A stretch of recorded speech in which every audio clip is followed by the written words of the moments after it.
Namaste. My name is Shreen Dubey, and I am a student at the Kaivalyadhama Yoga Institute. I am here sitting with Swami Parmatmananda, the convener and Secretary General of the Hindu Dharma Acharya Sabha, an apex body and federation of ancient Hindu Dharma Sampradayas, which are a minimum of 200 years old. He is also a chairman and founder of the Arsha Vidya Mandir in Rajkot. Swamiji, namaste. Namaste. So today I will be asking Swamiji just a few questions on the perspective of youth. We're currently living in a world in which there seems to be a lot of conflict, and it doesn't seem to be ever ending. And hatred is feeding into it and growing us and keeping us apart. So how as youth can we live and work in this type of world? And what lessons can we gain from the generations of the past to work towards a society of more peace and harmony? It's true, a lot of conflicts and tensions are going on around the world. And I would add to your question, very painfully, conflicts are caused by religious beliefs also. And add to one more cause. But we should know that every family is a unit of the society or a nation, and nation is unit of the world. So it is like a wall. For a building, a brick is a unit of a given wall, and the walls are the unit of the entire building. So to gain the strength of the building, each brick should be strong enough. Each wall should be strong enough. So also to have world peace, the nation should be peaceful, the society of a given country, and for that each individual at the family level also should be living peacefully. Now the question is how to gain peace. The answer is very simple. You have not to gain peace. Peace is always there. Stop creating disturbances. You understand? It is like speaking truth. Shankaracharya ji writes, you don't have to speak truth. Anruta varjitam. You stop speaking untruth and yathartha bhashanam. Speak what it is. Then it is truth. So also to gain peace, you don't have to do anything. We have to eliminate the causes of disturbances. There are primarily only one cause, which I find it. We have to have some space within ourselves as individuals. You cannot create a world where everything is same. Just as two fingerprints cannot be same. So the views of the two persons cannot be same. And the world is full of multiplicity. And you look at the flower, you look at the fruits, varieties of taste, varieties of fragrance, varieties of colors. But still the nature is in harmony. Because similarly we can live in harmony and peace when we have space for others' opinion, when we have space for others' views. And the best thing would be we should respect the person. We should respect other religion. We should respect the opposite views. It is not simply accommodating. We respect your faith. We respect your belief system. If I can't get along with you, I have a freedom to be away and be on my own or keep you away from me. But that I cannot get along with you and I don't agree with you, and you therefore you don't have a right to survive or you should not be around, that's the wrong thinking. So the youth should first learn to have space within oneself so that the people with whom you live at least live peacefully. Learn to love your partner in the life, learn to love your relatives, learn to love your neighbors, and learn to love the society.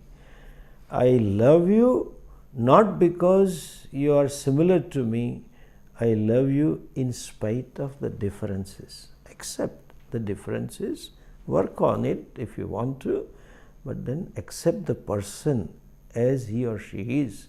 Then we will be able to accept the societies, accept the cultures, and accept the nation. Thank you.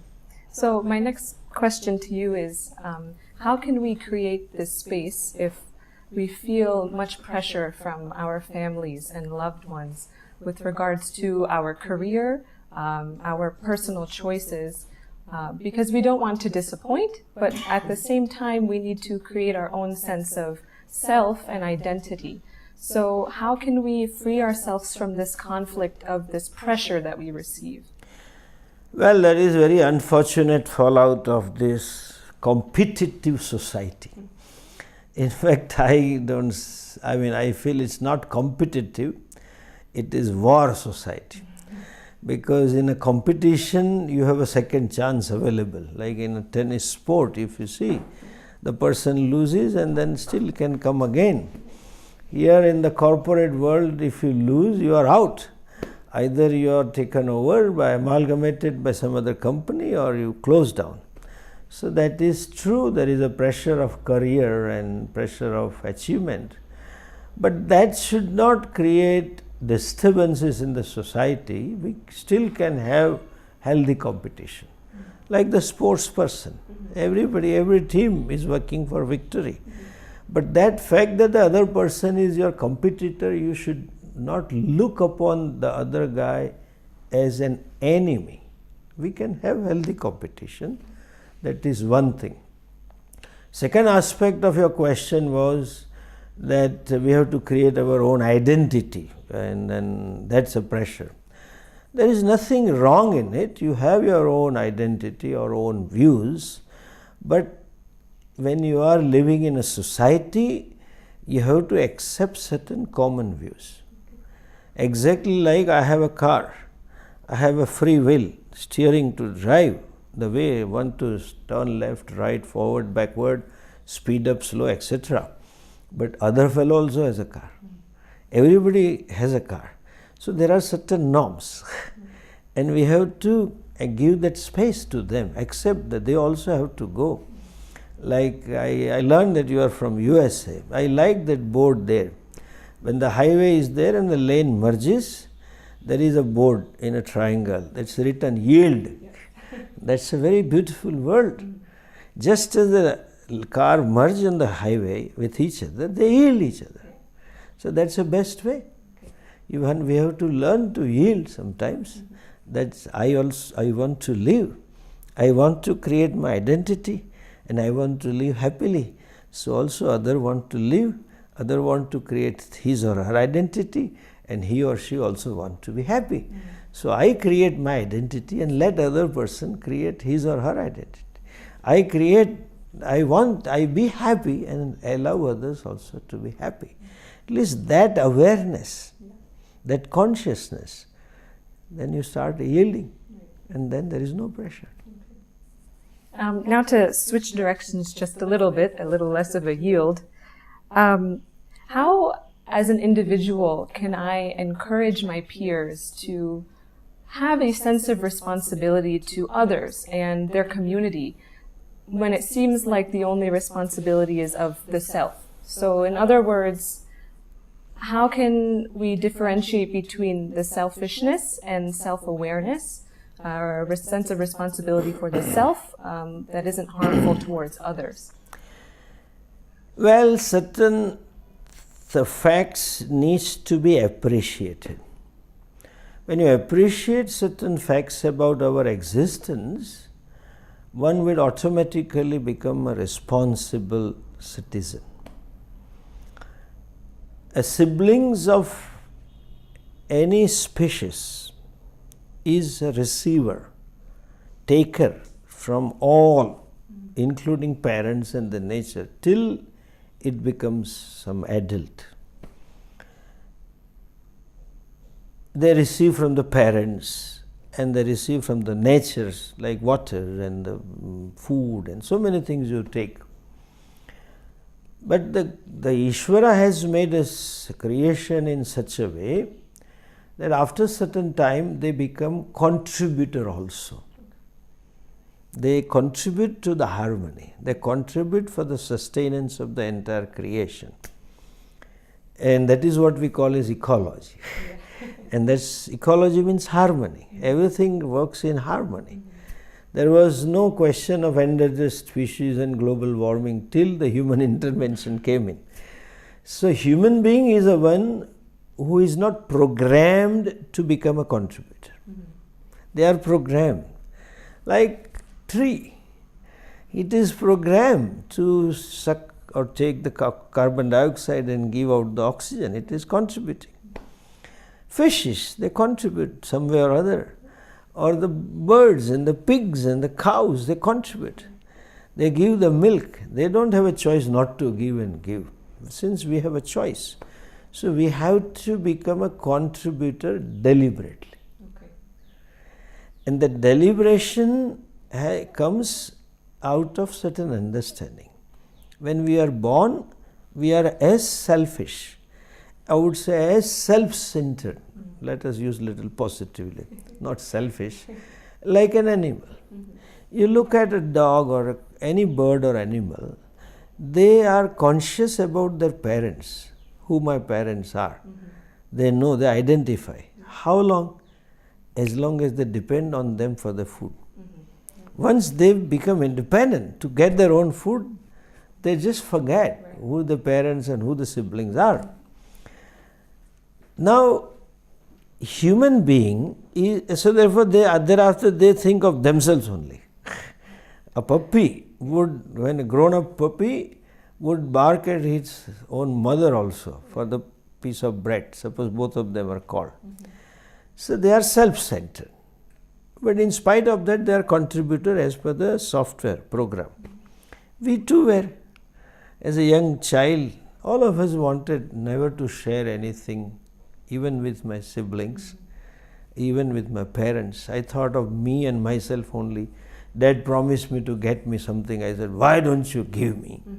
And I want me. I never thought of what inconvenience my mother would have in helping me to grow. My father would have financial, etc., etc. I never thought of it.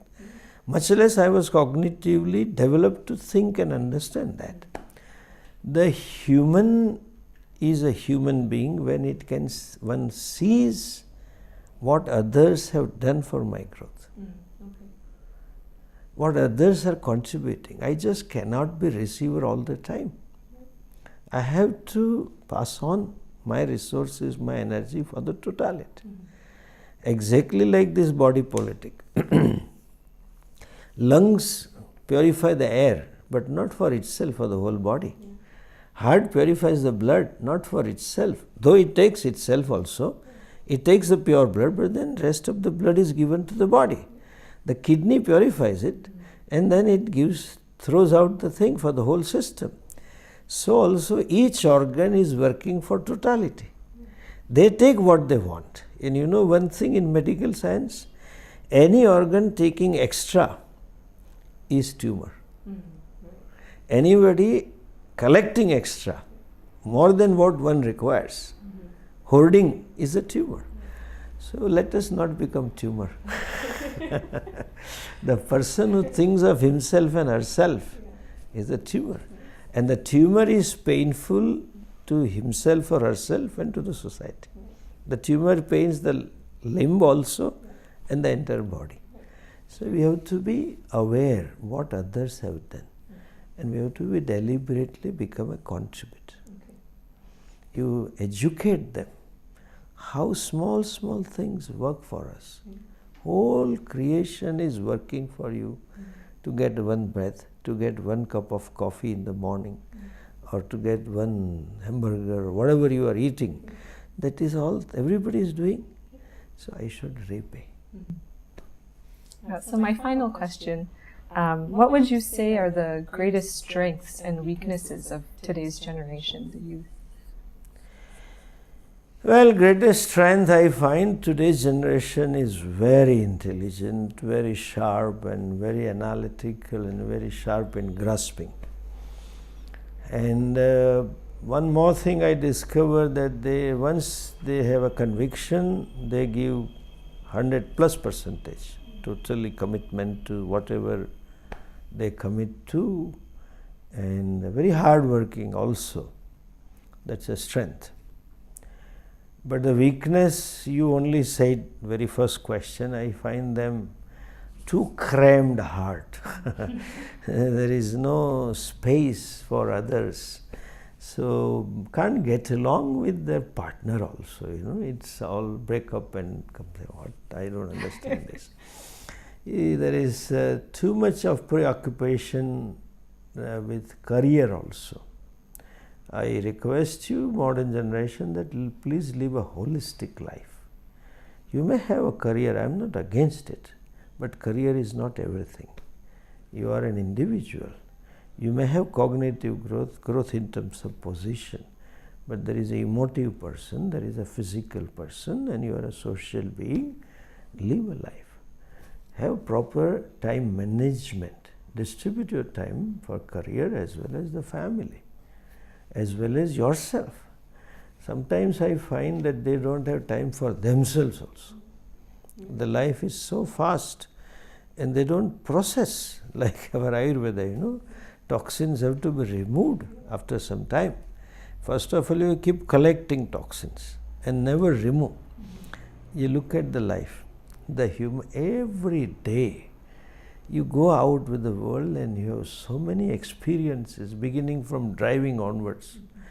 All these experiences leave behind toxics of sometimes anger, sometimes frustration, sometimes hatred, sometimes jealousy, sometimes despair. All kinds of toxins are lying inside. And again next day you add up to the same thing. Again next day you add up to the same thing. Please take some break for yourself. It is like eating in a same plate which is never washed. You eat and then leave the plate, then the next day put the food in the same. And that is why human being is so tired, so much stressed, because all the piles of the toxin, and worst thing is sometimes there is a guilt you carry. Sometimes there is a feeling of why me? The unjust sense of being unjust, meted out some injustice. So that I find weakness, they don't spend time for themselves and there is no space. Please develop some space. And last but not the least, own up your achievements. We are in a rat race. You achieve one goal, but then immediately go to another one. Immediately go to third one, like a relay race. Whatever you achieved, own it up. Enjoy what you made it. Whole world says you are a successful, but within you, you feel, no, I am not, because I have some more. There is always plus more. Have plus more, but then what you have, also enjoy. Okay, may you be happy, which you deserve, and you have capacities to be happy, but then with some space, give appointment to yourself, clear those toxins of the mind, and own up your achievement. That's a message for youth. Thank you. Well, thank you so much, Swamiji, for Namaste. blessing me today. Now it's my time to process our conversation and clean my plate. Thank you again.